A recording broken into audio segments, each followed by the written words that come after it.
तमन्ना जी हरियाणा से। राधे राधे महाराज जी। राधे राधे महाराज जी, आपके चरणों में कोटि कोटि प्रणाम। महाराज जी, मेरे मन में एक भय है। जैसे कि मैं किसी एग्जाम की तैयारी कर रही हूँ, तो मुझे भय है कि यदि मैं उस एग्जाम में पास नहीं हो पाई तो मेरे जीवन में कुछ करने का उद्देश्य खत्म हो जाएगा। अब मैं सभी विद्यार्थियों की तरफ से ये पूछना चाहती हूँ कि इस भय को कैसे दूर कर सकते हैं और अपने जीवन के उद्देश्य कायम रख बच्चा, सकते हैं हमारे कैसे? पास तो एक ही उपाय है कि अगर भगवान का भरोसा हो जाए तो भय खत्म हो जाए। कि अगर मैं फेल भी हो जाती हूँ तो भगवान मेरे है ना, कोई ऐसा उपाय करेंगे जिससे मेरा मंगल हो जाएगा। फेल हो जाने का भय पहले आपने स्वीकार कर लिया, पहली हार तो आपने स्वीकार कर ली। पहले ही सोपान जो जीत की है वो आप हार चुके हैं। नहीं, मैं पूरा प्रयास करके पढ़ूंगी, मैं अपने विषय में परिपक्व होंगी और मैं कैसे फेल होंगी। अंतिम समय तक परीक्षा के हम यही मैं जीतूंगी, मैं विजय को प्राप्त होंगे, मैं पास होंगे। और जब फेल हो गए तो हमें विचार करना त्रुटि कहाँ हुई, कौन से अभ्यास में त्रुटि हुई। अब अगले वर्ष मैं ऐसा पढ़ूंगी कि नंबर 1 में आऊंगी। हार तो हमें स्वीकार ही नहीं करनी। हम अपने जीवन की बात करें, हार स्वीकार करना हमारे स्वभाव में नहीं। जिद्दी स्वभाव, हार स्वीकार नहीं करना। अगर हमें कहीं भी हार लगती है तो हम उस कमी को देखते हैं, 100 बार उस कमी को ठीक करने की कोशिश। अगर 100 बार हारेंगे तो हम स्वीकार नहीं करेंगे मैं हारा हूं। नहीं, मैं एक दिन जीतूंगा, मैं ये कमी को दूर करूंगा, आगे बढ़ूंगा। अब जैसे विद्यार्थी पहले से डर गया, अब वो इतना घबराया हुआ तो जरूर कमी कर देगा। घबराया हुआ आदमी कहीं सफल नहीं होता।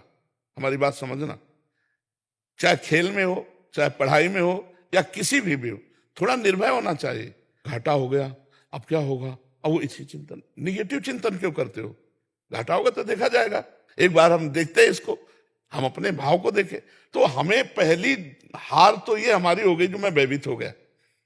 और ये हार इतनी बुरी होती है कि वो पहले से भयभीत, आखिरी में जब भयभीत होता है तो हार गया, मान लो फेल हो गया।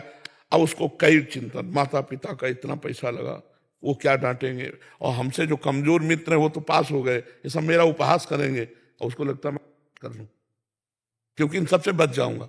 ये बातें नहीं होनी चाहिए, ये बातें नहीं। एक वीर बहादुर की तरह उत्साह संपन्न रखो। पढ़ाई में आपने कमजोरी की है तभी आपको भय लग रहा है, ये कैसे लग सकता है।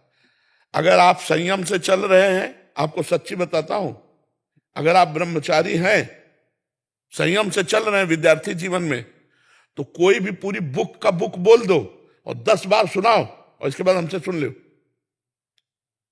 अगर आप ब्रह्मचर्य नहीं हैं तो स्मृति आपकी क्षीण हो जाएगी, फिर पकड़ नहीं पाएगी।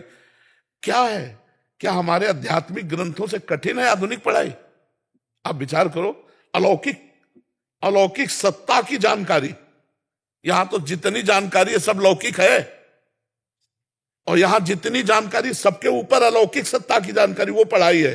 मान लो उपनिषद है, वेद है, भागवत है, गीता जी है, ये जो अध्यात्म है अलौकिक का है।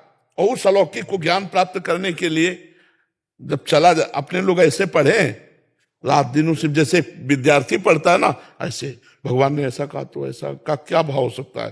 अब खूब नाम जप कर रहे हैं, उसी का चिंतन कर, फटाक से शब्द आ गया, अच्छा इसका मतलब ये होता है। धीरे धीरे धीरे धीरे धीरे वो एक ज्ञानी महात्मा बन जाता है। कक्षा 9 पढ़े है, वो एक ज्ञानी महात्मा बन जाता है। आप प्रश्न बोलो, उत्तर ले लो।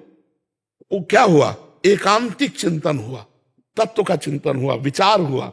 अगर आप अपनी पढ़ाई में तन्मयता करेंगे, पूरे ग्रंथ को याद कर सकते हैं। कहीं से भी प्रश्न आवे तुरंत उत्तर लीजिए। आप में इतनी क्षमता है, पर उस क्षमता को गंदे आचरणों में खो दिया जाता है।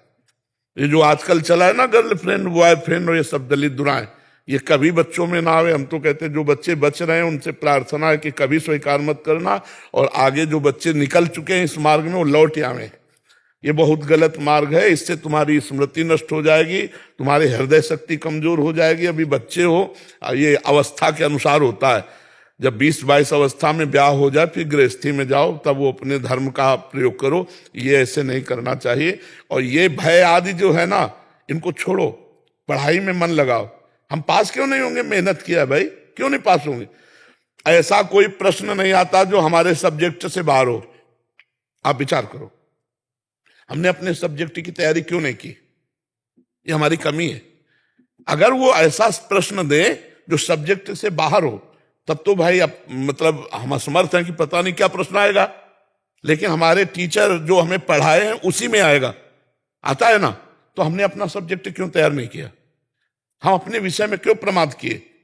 और फिर भय कर रहे हैं, तो भय तो फिर लगेगा ही नहीं। हमें तो कंठस्थ होना चाहिए। मतलब आप समझो, अगर आप ब्रह्मचारी हो तो ग्रंथ का ग्रंथ कंठस्थ कर सकते हो, कोई परेशानी नहीं होगी दिमाग में। आज जो बच्चे कहते हैं ज्यादा पढ़ो तो सर दर्द करने लगता है, आंखें कमजोर है, ब्रह्मचर्यहीनता, खुली बात कह रहे, ब्रह्मचर्यहीनता। अगर ब्रह्मचर्य पुष्ट रखोगे कभी नहीं ऐसा बात आएगी। एक आदमी बदल गया ना, हमारा जीना सार्थक हो गया, हमारी साधुता सार्थक हो गई, हमारा जीवन सार्थक हो गया। तो हम अपने कर्तव्य पे लगे हुए हैं, तो उसका फल देख रहे हो। रात्रि के, अब सुनो, सर्दी का समय है, छोटे छोटे बच्चे, माई बहन, बूढ़े सब खड़े हैं रोड में। अब कई घंटों से खड़े होंगे, हम 2 बजे निकलते हैं, घंटों से खड़े, बस इतना, किसी को देखा किसी को नहीं भी देख पाए, बस ऐसे ऐसे करते चले जा रहे। क्या है? अगर कर्तव्य किया तो इतने लोग प्यार दे रहे हैं, भगवान इतने रूपों में आकर हमें प्यार दे रहे हैं, तो अपने कर्तव्य का पालन करो, प्रमाद मत करो, तो विजय होगी, निश्चित विजय होगी। विचार से इतना परिवर्तन आया है यंग जनरेशन में। मेरी पुत्री है, डॉक्टर है, जी जी, और जब से मतलब सुनना शुरू किया है, उसके विचारों में बहुत परिवर्तन आया है। वो भगवान बहुत, आपकी इतनी कृपा हुई है गुरुदेव हमारे ऊपर, पूरे परिवार के ऊपर, कि यंग बच्चे हैं मेरे तीनों, और तीनों इतने ध्यान से सुनते हैं और फॉलो करते हैं जी हर चीज का जो आप। हाँ, बस यही बात का हम, इतने पढ़े लिखे बच्चे जो हैं, हाँ, मुझे खुद आश्चर्य होता है।